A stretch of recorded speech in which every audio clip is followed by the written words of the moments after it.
रुपौली से निर्दलीय उम्मीदवार परमानंद मंडल ने रुपौली विधायक एवं मंत्री बीमा भारती पर जमकर हमला बोला है। परमानंद मंडल ने कोसियालोक से बातें करते हुए कहा कि बीमा भारती ने क्षेत्र की जनता को केवल ठगने का काम किया है। परमानंद मंडल ने प्रत्याशियों के बारे में बोलते हुए कहा कि एक तरफ लिबरेशन है तो दूसरी तरफ फैजान है और वे बीच में कलम की लड़ाई लड़ने वाले सिपाही हैं। उन्होंने कहा कि वे सत्य के लिए और रुपौली की जनता की विकास के लिए लड़ाई लड़ रहे हैं, इसीलिए कलम की जीत यानी कि उनकी जीत अवश्य होने जा रही है। रुपौली विधानसभा से चुनाव लड़ रहे अब निर्दलीय प्रत्याशी है, क्या मुख्य एजेंडा रहेगा इस बार कुछ चुनाव में? सबसे पहले तो मैं रुपौली विधानसभा की जनता को मैं नमन करता हूं, सलाम करता हूं। मेरा एजेंडा ये है कि रुपौली के जितने भी हमारे जनमानस हैं, जनप्रतिनिधि हैं और पार्टी के एनडीए के जितने भी कार्यकर्ता हैं, सबों ने अपनी मांग को एक पत्राचार के जरिया, उसमें साधु संत समाज भी हैं, एक पत्राचार के जरिया एनडीए के सभी नेताओं को पत्र भेजा। माननीय मुख्यमंत्री नीतीश कुमार जी को भी पत्र भेजा कि सिर्फ एक व्यक्ति का परिवर्तन किया जाए, जो वो व्यक्ति है जो आतंक का साम्राज्य कायम किए हुए हैं। उन व्यक्ति के क्रियाकलाप, उनकी कारनामों से सभी लोग आहत हैं। इस आहत से मुक्ति पाने के लिए माननीय मुख्यमंत्री जी से निवेदन, आग्रह पत्राचार के जरिए किया गया। यह दुख का विषय है कि नेता सब कहते हैं कि जनता ही मालिक है और कार्यकर्ता ही पार्टी की रीढ़ है, और यह कैसी विडंबना है कि इतना के बावजूद भी उन जनमानस की भावना और कार्यकर्ताओं की भावना को नहीं सुना जाता है। तो मैं कहना चाहूँगा कि यह नीति और सिद्धांत के परे की बात है, इसलिए मैं इस मुद्दे पर मैं सरकार की भर्त्सना करता हूँ। मुझे सरकार से कोई गिला शिकवा नहीं है। मैं एनडीए का अंग हूँ और रहूँगा, इसमें कोई संशय नहीं है। यहाँ के वर्तमान जो विधायक एवं मंत्री है, क्या वो उनकी तरफ से विकास नहीं हुआ है क्या?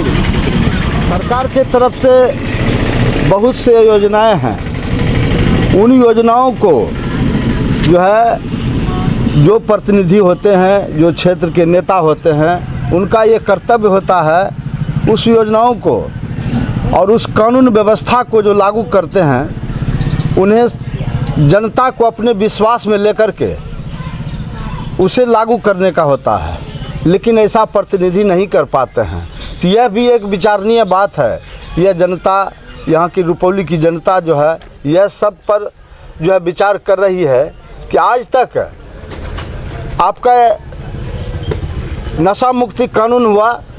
मैं समझता हूँ यहाँ के जो प्रतिनिधि हैं श्रीमती बीमा भारती और बिहार के मंत्री भी हैं, कभी भी शायद कोई सभा या आयोजन करके क्षेत्र में निकल करके किसी के बीच जा कर के जनता को ये नहीं कहे होंगे कि आप लोग नशा मुक्ति का जो कानून लागू हुआ है उसे आप धरातल पर उतारने का काम करें, आप लोग ऐसा गलत काम नहीं करें। लेकिन ऐसा नहीं करते हैं। यह प्रतिनिधियों का उत्तरदायित्व नहीं होता है।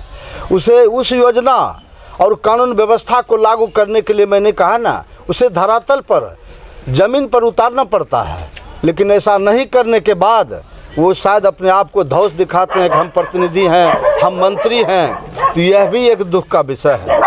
तो उसे स्वतः उस कुर्सी पर रहने का कोई अधिकार नहीं है। क्या एजेंडा रहेगा आपका? मतलब कि जनता यदि हमें जिम्मेदारी सौंपती है तो मैं, यहाँ बहुत सी ऐसी समस्या हैं जिसे कि मंत्री यहाँ के प्रतिनिधि पाल के रखे हैं। हमारे नरेंद्र मोदी कहते हैं कि मैंने समस्या को कभी पालता नहीं। मेरा भी वही, मैं उनका अनुयायी हूँ और मेरा भी यही है कि जो भी कोई समस्या होगी रुपौली विधानसभा में, मैं उसे पालने का काम नहीं करूँगा। उसका निदान तय है।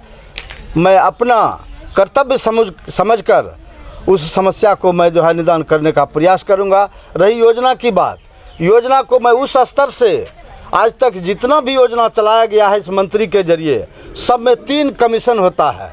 यह भली बात यहाँ की जनता समझती है, मैं नहीं कर रहा हूँ, यहाँ की जनता कर रही है कि वो इतना न कमीशन लिया जाता है। 3 कमीशन है, एक पति का कमीशन अलग है, एक महावीर मंडल का कमीशन अलग है, एक विधायक का मंत्री का कमीशन अलग है।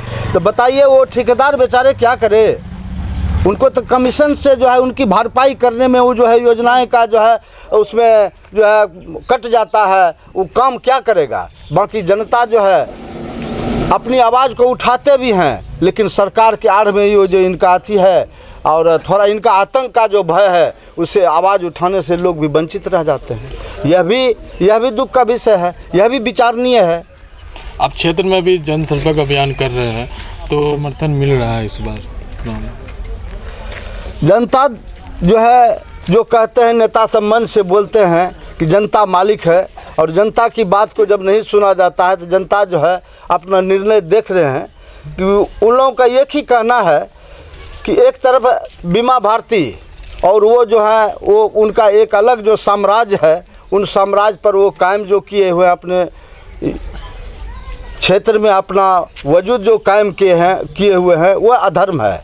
इसलिए धर्म वही है जो कि व्यक्ति और जनताओं के दिल से उस कुर्सी पर चले जाते हैं तो उसे धर्म कहा जाता है। लेकिन ऐसा तो नहीं है, वो जो आज तक किए जा रहे थे वो अब नहीं चलेगा। जनता का सीधा कहना है कि जितने भी प्रत्याशी हैं मैंने उसमें जो है इस चीज़ को देखा है कि वो एनडीए के कार्यकर्ता भाजपा पूर्व प्रत्याशी रह चुके हैं, उनमें जो काबिलियत है, उनमें जो खासियत है, मैंने उसे देखा, अपने दिल और दिमाग से उन्हें मैं पहचान रहा हूँ। निश्चित है कि वहाँ जो है असेंबली में, विधानसभा में, जो कि आज तक 20 वर्षों से कभी एक भी क्वेश्चन नहीं हुआ, एक भी, जबकि विधानसभा में बहुत सी ऐसे कठिनाइयाँ हैं, समस्याएँ हैं, योजनाएँ जो कि विकास से वंचित है, बहुत सारी चीज़ है, लेकिन आज तक एक भी प्रश्न नहीं उठाया गया। ये तो कहा जाए कि एक प्रतिनिधि के लिए यह कोड है, तो उस कोड से मुक्ति पाने के लिए लोग जो है चाह रहा है कि नहीं भाई ऐसे प्रतिनिधि हो जो कि वहाँ आवाज़ उठा पाए। तो इसलिए वहाँ राइफल की ज़रूरत नहीं है।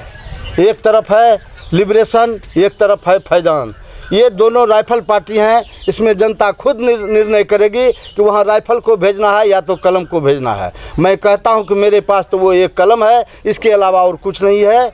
मुझे सेवा करने का मौका यदि मिलता है तो मैं निश्चित रूप से अपनी जिम्मेदारी, अपने कर्म और कर्तव्य के मुताबिक मैं खड़ा उतरने का काम करूँगा। 2014 में हम भाजपा में जो है ज्वाइन किए हैं।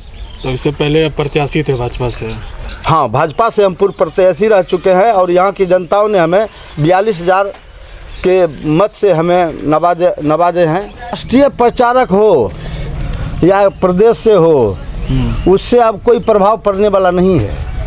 जनता जो है मन बना चुकी है कि हमें नेता कैसा चाहिए, हम लोगों की आवाज़ को सुनने वाला चाहिए, जिसे कि अधिकार से आज तक वंचित होना पड़ा है, उनका सुना नहीं जाता है। कार्यकर्ता का जहां सम्मान नहीं होता है, आज वही कार्यकर्ता उसी नेता से जो है अपनी बात को रखा, अपनी मांग को रखा, वो नेता जो है उनको इग्नोर करके चला, उपेक्षित करके चला। तो यहाँ के जितने भी प्रतिनिधि हैं और यहाँ के जितने भी कार्यकर्ता हैं और जनता है जो अधिकार से वंचित हैं, उनका एक प्रतिष्ठा का विषय बन चुका है कि हम लोगों ने जो इतने दिन से इतना पत्राचार और मीडिया के द्वारा जो हमने अपने संदेश को भेजा सरकार के पास, जो नीति सिद्धांत से परे होकर के फिर उसी यानी जहां से यह रुपौली विधानसभा की दुर्दशा थी, फिर वहीं जाकर के उसी आदमी के पास जो है उसी आदमी को जो है सौंपा जाता है।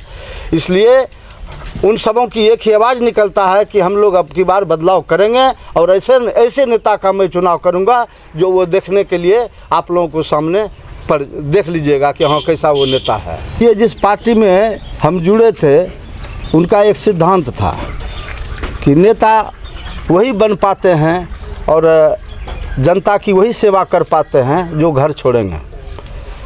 तो मैं जहाँ जाता हूँ वहीं रहता हूँ, इसलिए कि वहाँ जो है उनकी समस्या और सब बातें जो है वह खुल करके हमसे बात करते हैं।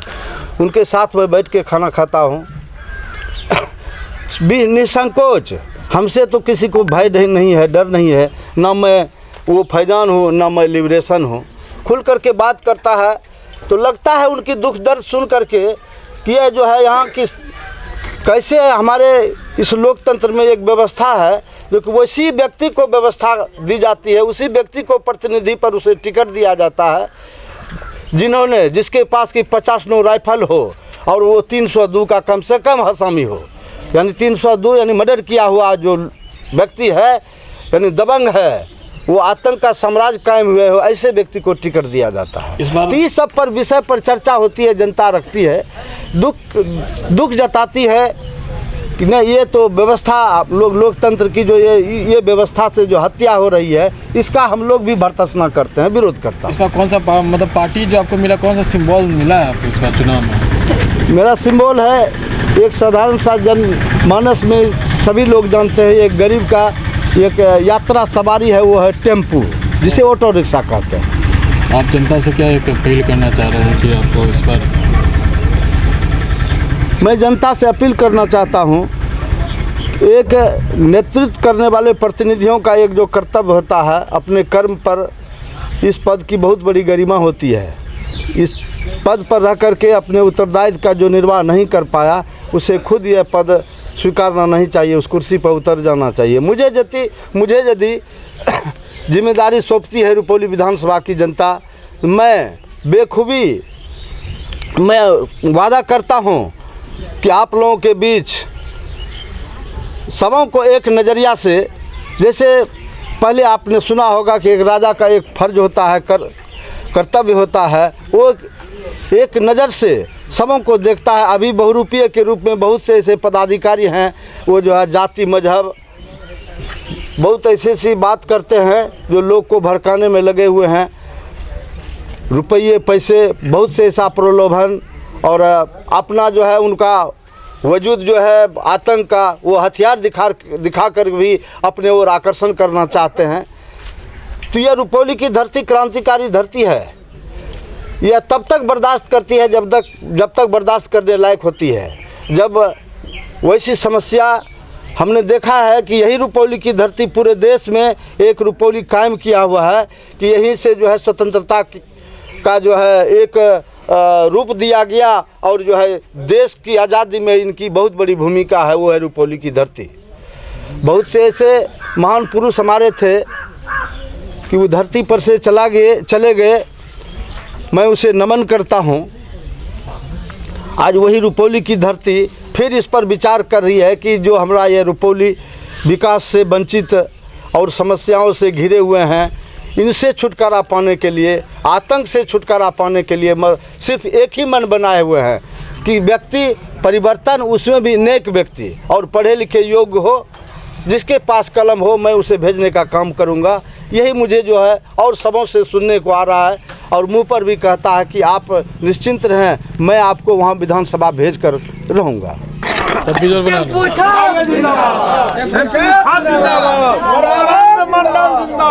जिंदाबाद जिंदाबाद।